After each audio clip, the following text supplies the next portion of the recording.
بسم الله الرحمن الرحيم. السلام عليكم ورحمة الله وبركاته. كل عام وحضراتكم بخير بمناسبة شهر رمضان الكريم. اللهم تقبل منا صلاتنا وصيامنا يا رب العالمين. دراسة جدوى مبسطة خالص لإنشاء مصنع غزل بينتج 30 على 1 مسر.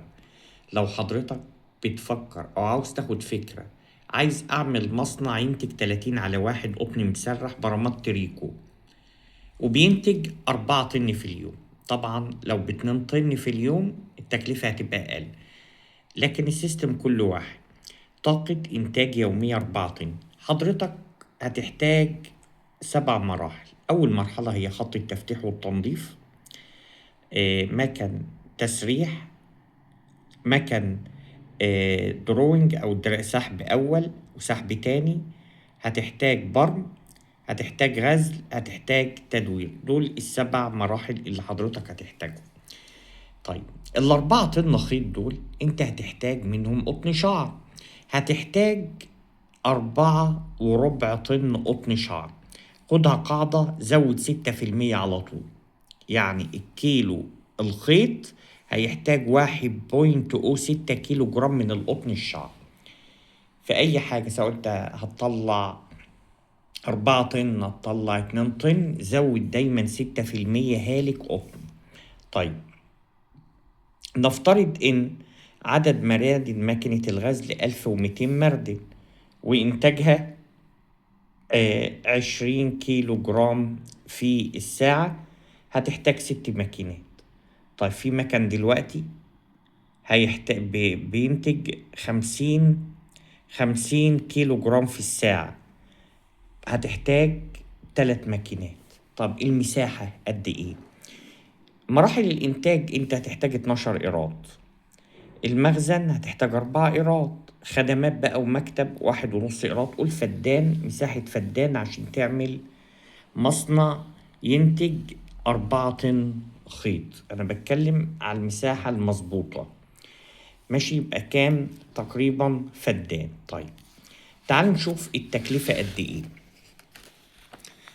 التكلفة خط كامل أوروبي هتحتاج تقريبا 1,200,000 دولار. 1,200,000 دولار. تجهيزات 200,000 دولار، دي بقى الاستثمار الطويل. طيب الخامات في الشهر هتحتاج لو قطن نضيف 700,000 دولار. الإنتاج الشهري 4 طن في 26 يوم هتحتاج 104. هتنتج انت 104 طن في الشهر، يعني تقريبا 5 حاويات في الشهر هتقدر تنتجهم.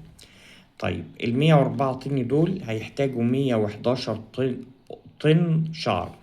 111 طن قطن شعر. نفترض ان سعر طن القطن الشعر 85,000 جنيه، يبقى انت محتاج تشتري خامات ب9.5 مليون جنيه. يبقى المصروفات قطن 9.5 مليون، كهرباء وقول 1.3 مليون، أجور 750,000، صيانة 350,000، مصاريف إدارية 200,000، الإجمالي 12 مليون. يبقى أنت 12 مليون ديت المصاريف. طيب نفترض إن أقل حاجة خالص في سعر 30 على 1 مسرح ويدوك كاش 125 جنيه. يبقى 104 طن في 125 جنيه هيبقى 13 مليون جنيه. يبقى أنت ربحك في الشهر هيبقى 1,000,000 جنيه. هيبقى ربحك قد ايه؟ 1,000,000 جنيه.